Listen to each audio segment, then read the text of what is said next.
popcorn, grab a Coke, and find that old VHS.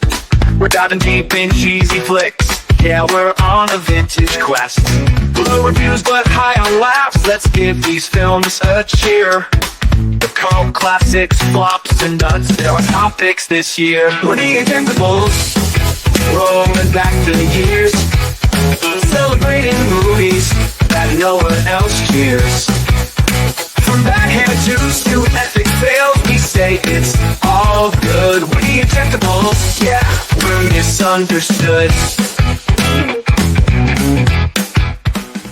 Welcome to the Ejectables. This is the show where movie enthusiasts Bill and Ian join forces with a weekly rotating guest to celebrate movies that we feel have been unjustly panned by the critics. Unjustly. Unjustly. Oh, no, probably justly. In this case, sorry, unjustly panned by the critics or sadly ignored and forgotten by audiences. So we're here to remind people of these films. Our guest today is a third-time returning guest, Mike A., who is a lighting professional for film and for theater in the Boston area, but he'll travel anywhere if you pay him enough money. Mike A., welcome. Except Texas. Yeah, not going to Texas. You wouldn't go to Texas? I don't mess with Texas. How about Austin? I hear Austin's pretty nice, actually. It's awesome. But, it's one of the best. Austin. Awesome. So, Mike, I also understand that you are a dramatic actor.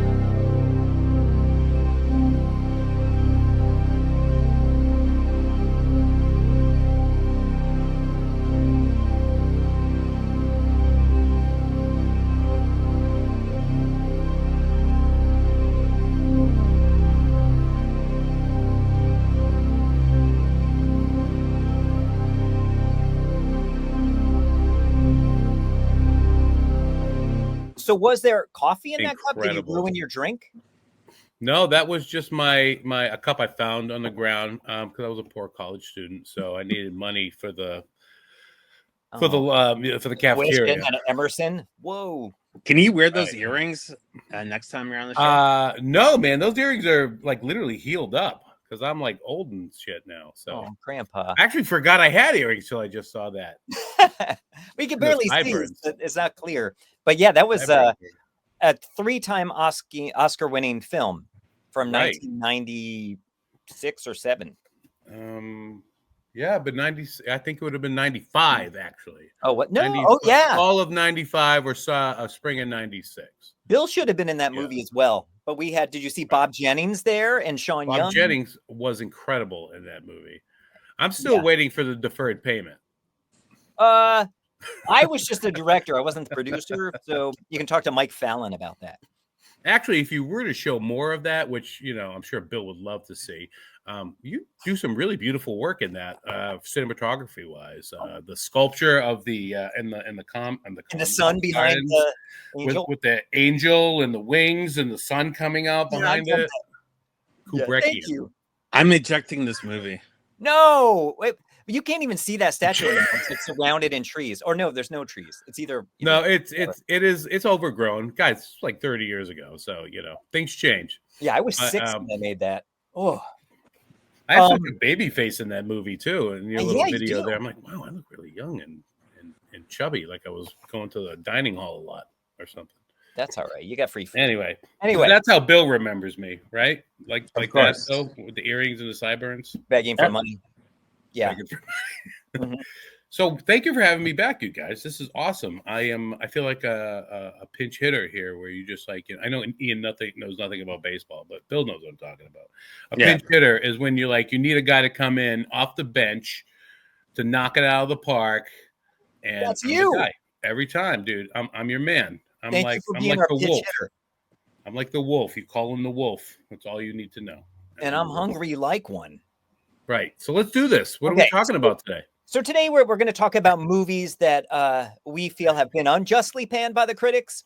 And we were wondering what film, by chance, did you choose the worst film of 2002, as Ebert said? What'd you choose?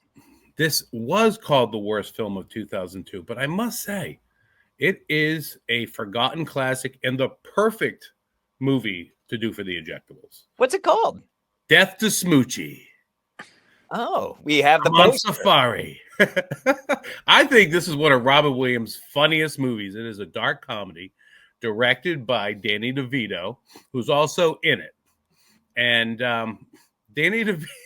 Robin Williams plays Rainbow Randolph, and he does some amazing footwork. So a lot of soft shoe dancing, a lot of jazz in this movie. It's sublime.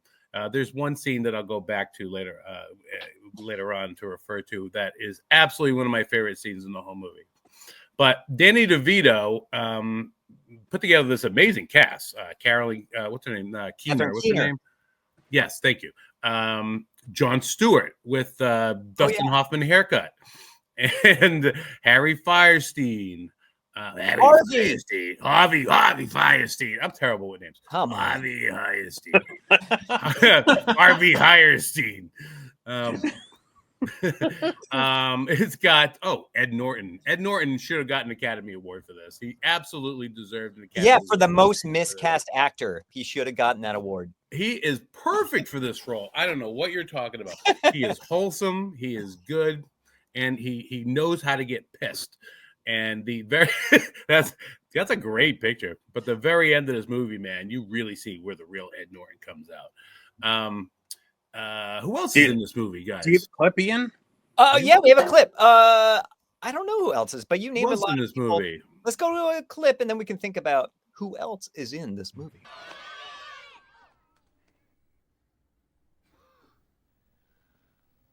Oh.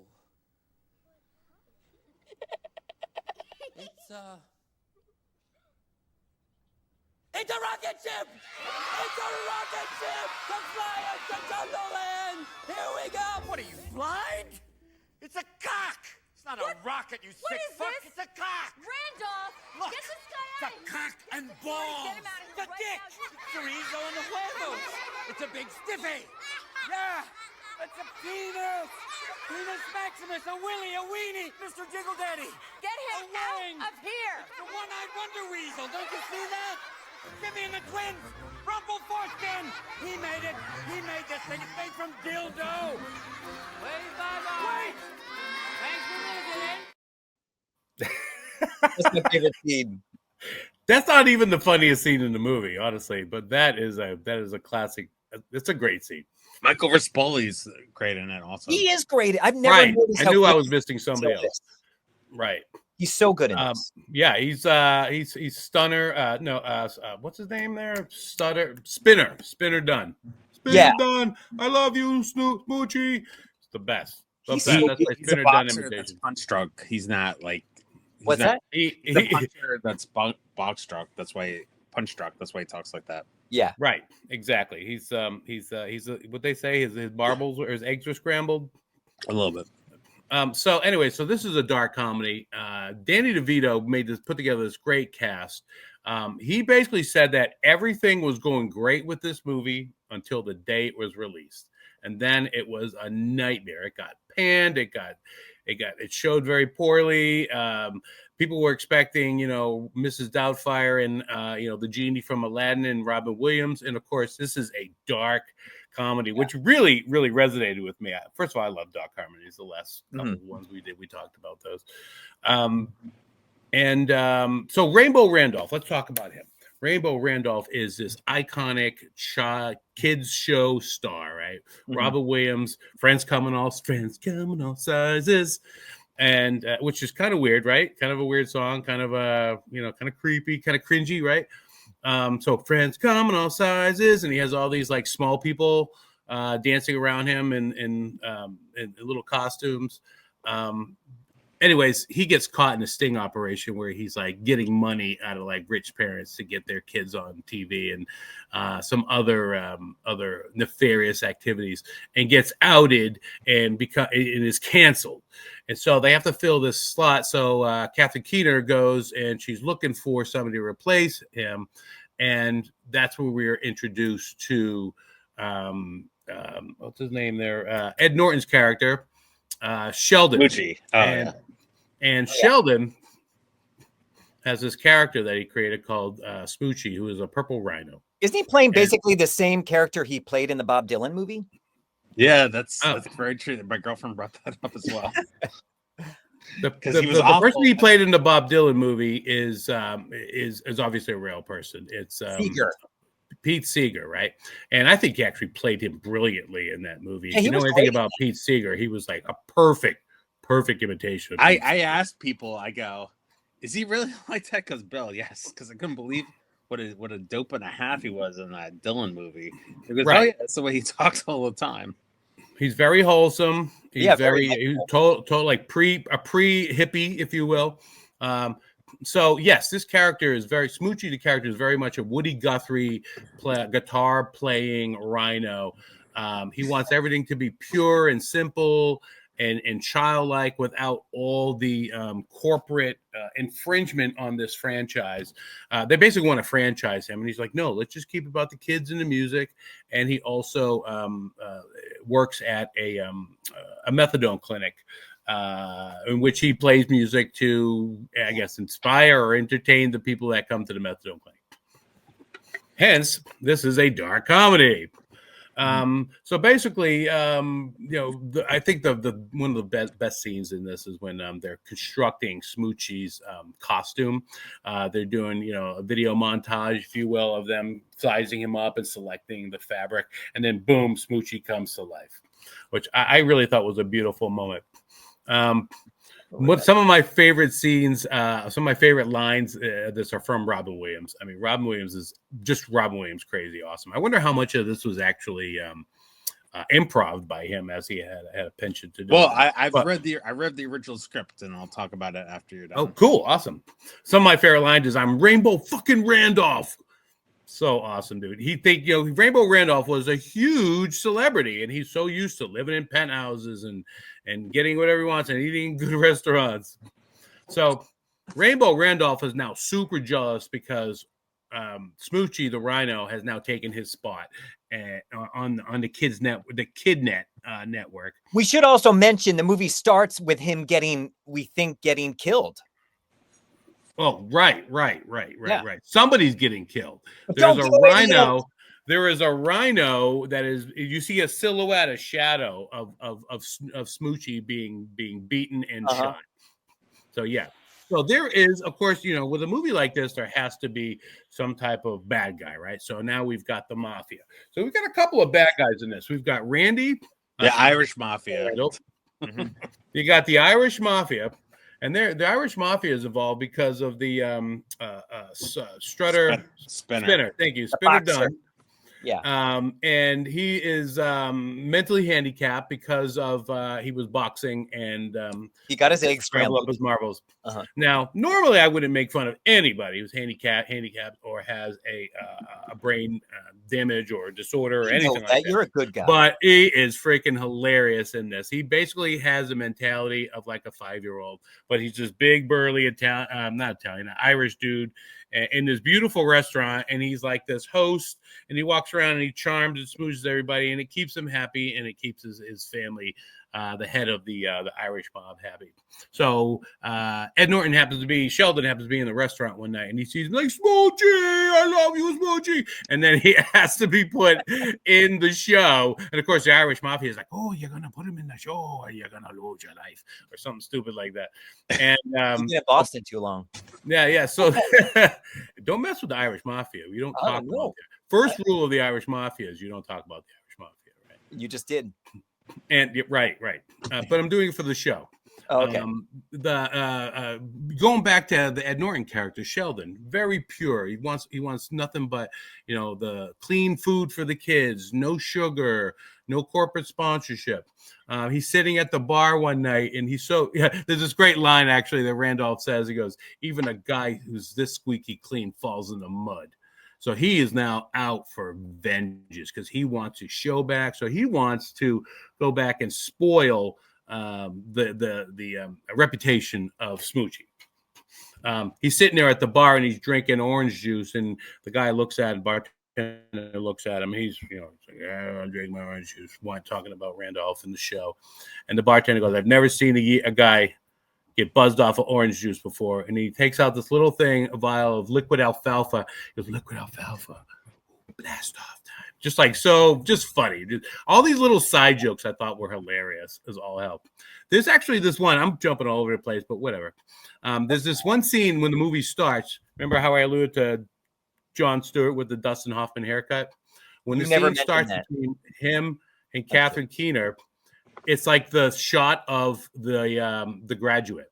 You see her legs crossed in the foreground, and you see him in the background, kind of leaning with a drink, and he's got that stupid Dustin Hoffman haircut. And it happens for like a split second, but it's so recognizable. I'm surprised neither of you have picked up on it. I didn't notice. So Danny DeVito comes in there. He's Burke Bennett. He wants to be his agent, but he also works with Harvey Fierstein, who is like the president or CEO of a charity group called the Parade of Hope. But they're also like a syndicate. They're a mafia. Like Parade of Hope gets what Parade of Hope wants, you know. So now there's more bad guys than just one. We've got Randolph, who's pissed for vengeance. We have the Irish mob that is, trying to control what Smoochy does on the show, as long as Spinner is Spinner. I love you. I'm Spinner. Smoochy, I love you. And he's on the show. He gets forced on the show. And now you have the syndicate that wants him to play all these charity events so they can make a shit ton of money off it. They say right up, we're going to skim some off the top. We've been doing this for 30 years. We're not going to change it. And then we have basically the scene that you saw where Rainbow Randolph sabotages the cookie bag. He's supposed to have little cookies in this bag that comes down this beautiful scene where the bag comes down, the children are like, ah, and the smoke and fog's coming out of it, and he opens up the magic bag. He's going to share the cookies, and it's shaped like a cock and balls. And it was a rocket ship. It was a rocket ship. Yeah, exactly. So then Randolph just like loses his shit. He runs off on stage, what you saw in that clip, and he just damages his reputation even more. The funniest part is when he calls up. One of my favorite scenes, the whole thing, is when he threat calls what's his face there, Sheldon Smoochy, and he gives him a threat over the phone. I'm gonna fucking kill your foamy ass. I'm going on safari, motherfucker. Safari. Laugh my ass off. I must have rewound that and played it 4 times. You're better than the movie. Even the first time I saw that, I was on the ground laughing my ass off, dude. It's so dark. It's so funny. And he's so serious about it. I didn't hate the movie. I think it's got. Oh my god, you didn't hate the movie of all people. I didn't hate it. I think its big joke is, those movies when they like have an old lady swear or a little kid swear and it's supposed to be funny. That's what I kind of feel like this is. Right. But I love Robin Williams. Catherine Keener is great. I think, and I discussed this with Bill, I think a different director would have been better. I was even thinking like a Coen Brothers with a Hudsucker Proxy type vibe would have been better. And I think Danny DeVito was trying to do that. Ed Norton's playing funny, which I don't think is funny because he's playing funny. I think a more grounded performance. I don't know. He was the one I didn't dig in this film. But like you said, Michael Foley's great. He's got that aw shucks kind of Woody Harrelson kind of thing going on in this. Like young Woody Harrelson. Feel real. Like you need you need like a Tim Blake Nelson type of guy. Like someone where exactly. More natural. And so this script came out in Hollywood. It was like around the craze of Barney and stuff like that. It was one of the best scripts I've ever read. And I'm with Ian. I love Danny DeVito. I think he's one of the best directors ever. But you needed someone a little more subtle with the stuff, and it would have played out better. This was just too manic for me, and a lot of the jokes get missed. Right. He had another experience with a movie called Lucky Numbers, and I forget the original name. Frank Oz was supposed to direct that movie, and Travolta was on, and then Frank Oz didn't like what maybe I shouldn't say this, whatever. Frank Oz didn't like what he. We're not recording the Bowfinger stuff about Scientology, so Travolta had Frank Oz fired, and he hired Nora Ephron. And Nora Ephron's one of the best writers ever, but she just didn't get she's not as good anymore. Sarcastic barbs that the writer has. So he had two major flops, but two of the best scripts ever written. We saw in the theater. You could we saw it opening night, and you can hear like the air get sucked out of the room. Watching it again, Catherine Keener just shines in the movie. Yeah. It goes on way too long. There is the second act has a sequence of that's just like get to the point. Harvey Fierstein is so fucking good in the movie, and you know, it's a shame because Danny DeVito's Hoffa, War of the Roses. He's one of the best directors ever. Throw Mama from the Train. Throw Mama from the Train was Barry Sonnenfeld. I guess, you know, if you had like maybe Barry Sonnenfeld is a real creative partner. And so with this movie, with the DP, they have crazy shots in it and stuff like that.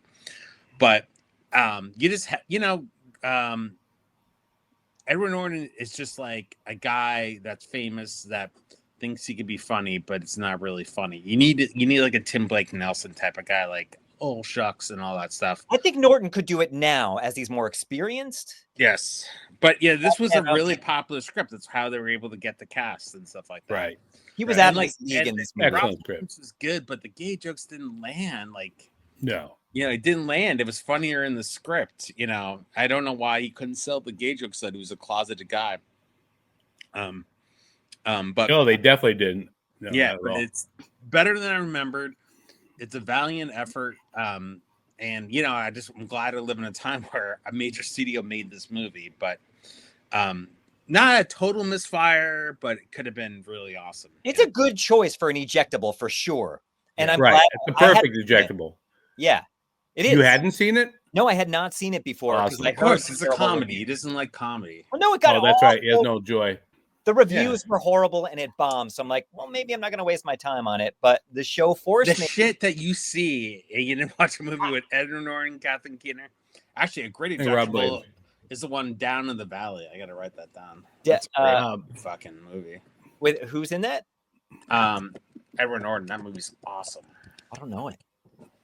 Yeah. So you talked about the pace of this being very manic. That's what I like about it. I think it's very quick.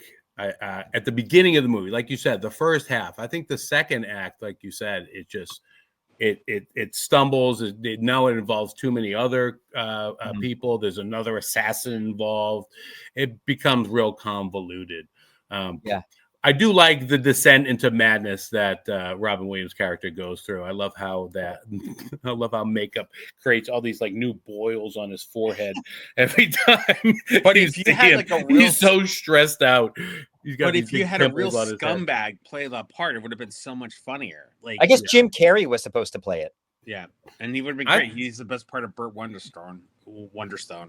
So this was around the time too when Robin Williams had done 3 movies that did terribly. He had a lot of those. One of them was the one where he works in the photo lab. 1 hour. That was a hit. 1 hour photo. Was it really? Oh, like God, I remember being appalled by that movie. Yeah. And then there was one other movie which I don't remember at the moment. He was also Jacob the Liar. No, it wasn't that one. It was, and the 3 of them went together, or they were filmed around. And What Dreams May Come. And I think Smoochy got lost in that too because he had these other 2 that didn't do very well at all. Well, he wasn't the selling point. It was Edward Norton and stuff like that. There's a great movie that he did with a kid that we went to college with called The Final Cut. That movie's awesome. That barely got released, but Fujimoto shot it, and there's some really great ideas in that movie as well. And Patch Adams. That's 1999. What are you gonna say? Awakenings? Oh yeah, well, that's Good Morning Vietnam. Aladdin. He was in Aladdin. Good Morning Vietnam. Used Cadillac Man. I like so that. If you thought you were getting Mork from Mork in this movie, you're definitely mistaken. But it definitely had a lot of that dark comedy, that throwaway humor, the throwaway jokes off to the side that he does. It was real. Like I said, I'm wondering how much of this was improv and how much was actually written by. Oh, a lot of it was written. He did. It was one of the best scripts I've ever read. Cool. That's how they were able to attach the talent that they did. It makes me miss Williams, though. He's such a presence, I think, in our lives. It almost feels like we all knew him to some degree. So the scene that I mentioned in the beginning of this 24 minutes ago was the sublime scene where he basically screws over Smoochy by secretly bringing him to a Nazi rally, and of course those images are absolutely hilarious. You got the big purple dinosaur with the Nazi flag behind him, and all the neo-Nazis. Hail Smoochy. They were yelling Hail Smoochy, which I thought was absolutely hilarious. One of the highlights of this movie, of just how funny and absurd it is. But the scene that happens after is when Smoochy gets canceled, and basically like the head of the CEO of the Kidnet basically comes out and says the rhino is extinct. And then the next scene you see is Robin Williams dancing in the park, doing soft shoe, dancing through the park, dancing through the streets of New York. Absolutely beautiful and hilarious at the same time. And then it ends, of course, with him, of course, smashing into something as he's dancing. And that was a good. I like that. That scene is transcendent. My favorite part is them dancing during the end credits. Yeah, that's the best. Oh, the end credits are brilliant. Yeah, absolutely. I wanted brilliant. more of that. I guess right. Cool. They were all dancing together. Yeah, on the set with ice skates on. I think we should leave a little up for the audience for a little bit of mystery. Right. It's a beautiful movie. Go see it. Bring your kids. Yeah, it's not awful. Okay, so I'm going to move on to my amazing pick. So this week I chose an underrated horror comedy. I would say it does for Friday the 13th and those movies as Shaun of the Dead did for zombies. And my choice is Tucker and Dale versus Evil. And I'm not suggesting it's as good as Shaun of the Dead, but it's just a lot of dumb fun. It's like Dumb and Dumber meets Friday the 13th with a spin of Final Destination. And it's about these college kids. They head out into the woods to party in this cabin, and they run into a couple of rednecks who they're like, oh my God, these rednecks are going to try to kill us, a la, Texas Chainsaw Massacre. And it turns out the rednecks are just a couple of really nice guys on vacation themselves to fix up this cabin to make it their little vacation home. And things go awry from there with this misunderstanding. Here's a wee little clip that I shall play. Here goes.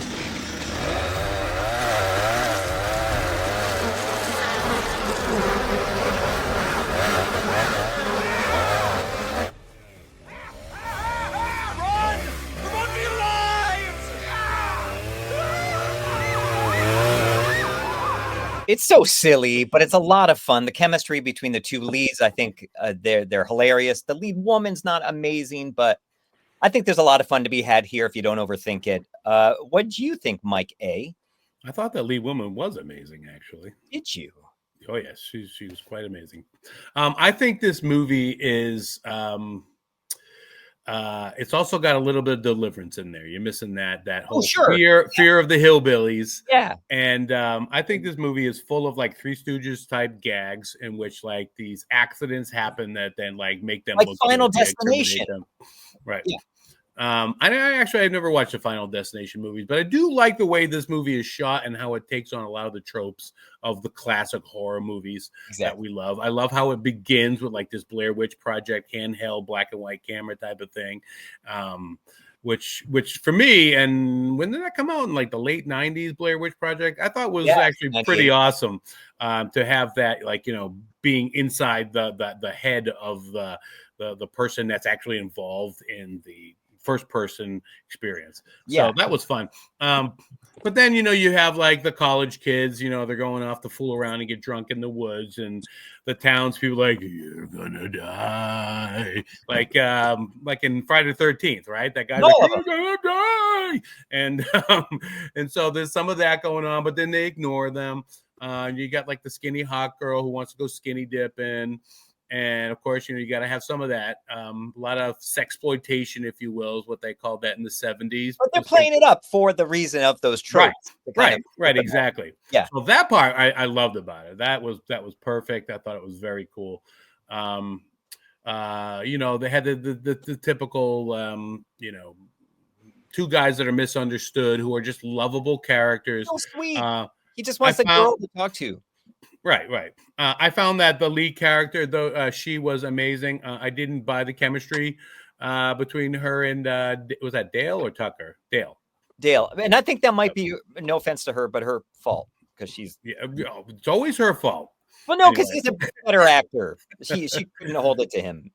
I think she was there for looks and not for acting, unfortunately. I think Which I do agree with you yeah. Anyway, before I get myself in any further trouble with the things I say, it also has the douchey frat boy trope as well. Mhm. Who you're like bad. He's one of my favorite scenes in the whole thing is the chainsaw pipe fight. Which you can't get enough of those in movies. Chainsaw pipe fights is where it's at. In the end, it's the typical also, all the weird things happen and you have improbable outcomes to extraordinary circumstances. And there are actual bad guys in it. So it's not just this misunderstanding. There's a little more to it. Right. Which I don't want to give away. No, I don't either.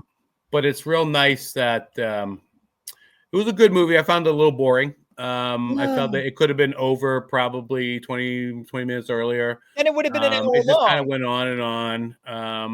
Like I said, they were tropes, they were cliches, and then after a while you get little snips of that. It just gets kind of like, okay, all right, let's keep this moving along. Where are we going here? So yeah, it was I didn't hate it, but it wasn't fucking awesome either. All right, that's fair. What do you think, Bill? Well, it's funny that Mike brought up Blair Witch because I'm going to steal a Chris Rock joke. The budget was $5 million for this movie. What did they spend the 4.99999 right on? There's a lot of there's three funny killer jokes in it, and the guy that directed it is Sally Field's son, and he is Clown in a Cornfield. Is that it? Yeah, that's his new movie. Go see Clown in a Cornfield. And, not as good as this, but it's fun. Oh, I heard it's Sally awesome. Field's son. Fun. Yeah. Oh wow. Yeah. Like Gidget Sally Fields. Like Forrest Gump. Like give me back my baby. Give me back my baby. Sally Fields. Like he was the baby, wasn't he? Give me back I want my baby. You go stole my Meryl baby. Streep. This is Meryl Streep. Oh. Are you talking about Sophie's Choice? No, I'm talking about the characters that she plays when she's always crying about her baby. I don't. Okay. I want my baby. What movie is I want my baby. Oh, that's Smokey and the Bandit. That's right. I read Yes. baby. Yeah. I don't know. There's three killer jokes in it. If you like horror movies, if you like send-offs, it's Good Natured Fun, and I was it made me laugh, and I'm a tough laugh, and I thought it was pretty funny. And I have to applaud you because you initially gave up on this less than 10 minutes in, and you were going to return it. I paid you $1. I don't know if you noticed in your Venmo. And I did, yeah. And you watched. Wow. I'm very proud of you, Bill. I'm proud Did of you really almost eject? Is that even an option to just eject the movie? Sometimes Ian's picks are so horrendous. Well, that yeah. They're too highbrow. I can't. This was a little lower brow. Depends on which brow you're talking about. There's one that about a woman who was pregnant and the baby was going to be ripped out. I was like, I'm not watching this. Because the other woman wanted a baby too. So she should I hate her those. baby. I've never had an issue with any guest picks. I've never had any issues. But You never finished that movie. But Ian's picks my. are. I mean, every time my girlfriend and I watch it, and she goes, "Is this an Ian pick?" And she just rolls her eyes. So, Bill, I have you laughed at this movie. Did you laugh at Smoochy? Well, I read the script, and so I knew it. It's like knowing about the Sixth Sense, that Bruce Willis was dead. So I knew all the jokes. You just ruined that movie. Don't give that away. Yeah, but again, You have a like mute button? the Nazi stuff, it didn't work the way you shot it. It just wasn't believable. Right. Like you need like an Alexander Payne to direct Smoochy, or you just need That would've someone been interesting. Yeah, you need someone like, because the subject matter is so absurd. When you direct it absurdly, it's just you don't have any emotional connection to it. Right. Yeah, it is very much directed at. But I appreciate, like, this movie, it's a valiant effort. They try to bring back that movie like Sorcerer, that William Friedkin movie. The movie's terrible. But right? Yeah, they're trying to say it's like a classic, and I couldn't. Yeah, it's awful. And Death they to can Smoochy, bring back Smoochy, don't you think? Yeah, it has a lot of great remade. qualities. Yeah, it has a lot of great qualities, and it was at the right time of the zeitgeist where kids entertainment was huge. Now it's besmirched with like Scandal and all this stuff, and so this movie was taking a pull. Yeah. This movie was made for us Gen X kids who grew up with, Sesame Street, but fucking hate Barney. And I think that's why this was so funny to me, is just absolutely hated Barney, wanted to beat the hell out of Barney, and to have somebody do that for me in this movie was great. I think that's where, for me, it was like, oh, it's the old lady saying a swear, the little kid saying a swear. Right. It was, for me, it was kind of one joke, but I loved a lot of the cast. I LOL'd a lot. Bill, what's your movie? So I picked 1990s Downtown. Oops, sorry. It's okay. It's directed by Richard Benjamin, written by Nat Malden. I'll be really quick because we're running out of time. But it was a big release that totally died in the theaters. Stars Anthony Edwards and Forest Whitaker. Anthony Edwards is a Pennsylvania cop that gets demoted after an altercation and is forced to work in downtown Philadelphia in the toughest precinct ever with Forest Whitaker.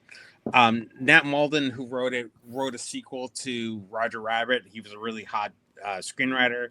He worked on WKRP in Cincinnati.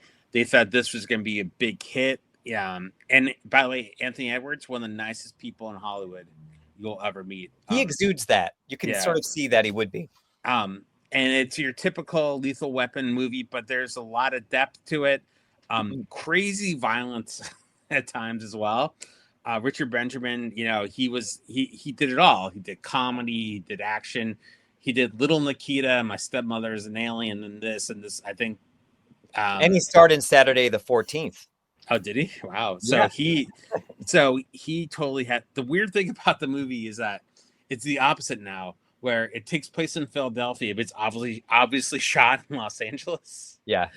And it just like this has no feel to Pennsylvania at all. My sisters live there, and it's really funny.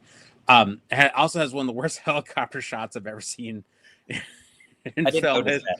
Oh my god! You need to take like a motion sickness thing, But it was 1990. It was all done, before the drones and all this stuff. It's awesome. It's so well done. The character development is so great. There is an anti-Beach Boys bias, which I love, because except for Pet Sounds, I think they're stupid. Forest Whitaker was so great, so funny in the movie. These are not caricatures. You think that these are real people, and that's why I love it. Definitely watch it. I don't know where you can find it. Ian will tell you where you can find it. You should see a clip. Oh, let's watch a clip. You want to watch a clip? I'm going to put on a clip. Yeah. And we really don't have the right to interrogate him. Well, at least not without his attorney present. Thank you, officer. It's damn refreshing to see that kind of professionalism these days. What about my attorney? Got your attorney right here. He's good. That is one of the worst violations of department ethics I have ever That YouTube clip looks better than the DVD I watched. Oh, really? I was like, because it was a standard definition DVD that I watched. I remember seeing the commercial as a kid, and they had all the great rap songs, and it just died. I mean, I think it was in the theater for a week or something like that. So, what did you guys think? Mike, what did you think? I love the way that it starts, like a 70s cop show, racing. Reminds me of the ones that, that we watched when we were little kids on reruns. I love Forest Whitaker. He's one of my favorite actors, especially a young Forest Whitaker.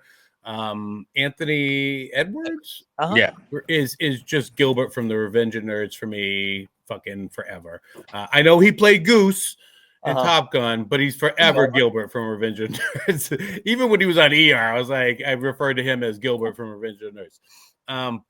I felt like this movie had a lot of racial jokes that didn't age very well. There was a general tone to this movie that for 1990 seemed funny, but now I didn't find anything. 2025. Did you find anything offensive, Ian? You're woke. I'm not. I mean, we've watched so many kind of dated movies, so it's hard for me to see it that way. And I'm from Jersey. I'm kidding. No, I didn't. You're Nothing really stuck out to me. There was some sort of classic. Want to go into my opinion on it? What's that? I would say it's classic racial humor. You got the preppy, book smart white cop who just follows the rules, and you got the gritty urban black cop. He plays on those stereotypes. Right. But I never thought their race came into it. I thought it was about class. It definitely shows the racial inequalities as well, especially when you're showing in a very absurd kind of way too. That you have this, the suburban police station, which is immaculate and white with all glass and windows, and they're talking about the piquant of the coffee and the donuts that they're having.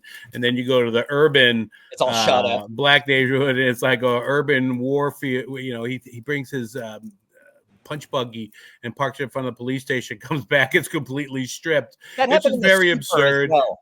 I know it does. That only that happens in the black neighborhood, right? So that's where I found that, like, just at the time we would laugh at that, and now I'm just looking at that going, that's a little I think different the movie now. was playing on that a bit, though, too. Kind of like, these are the things you're used to seeing in the movies, but we're going to kind of flip it and show that it's talking about privilege. It's talking about how that. I mean, I don't look at it as a class. I look at it. I don't look at it. I mean, I look at it as class. I don't look at it as race, because the well, I don't want to give anything away. There's some corruptness going on in certain sections, but cars get stolen, and I mean, my car gets broken into in Brentwood, California. It happens all the time, but it's about privilege to me. The movie's about privilege, and whether you're white or black. I mean, Artie, the captain, was so hilarious in this movie. Oh, so funny. Yeah. Oh my god. Who was that character? But he was such a nice guy in Die Hard too. I've never seen him so angry. Yeah, like this. Well, there's this line when they're meeting each other, and he asks him about his background, and Forest Whitaker asks him about his background, and he says, "Oh yeah, I went to a country day," and he calls them country day school or country day for the rest of the movie. But he also talks about how there was one black student, and in Forest Whitaker says in a real sarcastic way, "So you're no stranger to the black experience," which I think that's where I'm bringing that. That's where I'm bringing that in. It's something that doesn't go unnoticed now, which before I probably wouldn't have noticed before. You couldn't do that joke now. Of course, you could do that joke now. Well, you're making fun of a white guy. Sure. Well, right. No, but I think I see what Mike is saying. There's a lot of aspects that would not go over as well as he walks into the restaurant, and it's kind of like that classic Texas saloon restaurant where he walks in out of place and everybody in the place turns and looks at him, and he's the only white guy in the restaurant because it's a soul food place with disgusting food. And then they all go back to doing what they do. Right. Well, right. There's this one scene in this movie I do want to point out, and that's the last thing I'm going to comment on, because frankly, I just didn't think this movie aged well, and I found it kind of boring. And I actually fell asleep at one point because I was watching it yesterday afternoon, and I woke up. And maybe I fell asleep like 10 We made you watch 3 movies, so that's understandable. No, that's all right. But the one thing that I want to point out is that there's a scene where, I don't want to give away too much, but somebody's police partner dies. And he's sad. And then the woman comes over to him and she's like, "Oh, everything's going to be okay." And then the next scene, they're fucking in bed. It's like, whoa, where'd that come from? Like, they're having pillow talk and they're like, "I love you." And like, I just don't know where that cut came in. Like, why? It was just. I'm assuming they edited it. There's a 3-hour director's cut of this, which I think they developed that. Yeah, with a lot more racial jokes cut out. Right. Now that Mike ruined well, okay. Initially, when it turned on, I'm like, here we go, another slight dated comedy with a super chips dated soundtrack. It's all like doom da boom. But the leads are so likable. They are so likable. Their chemistry is so great. And like you said, there's some depth in the relationship between them and Whitaker's family. There's a lot to like. And I think it's because of them.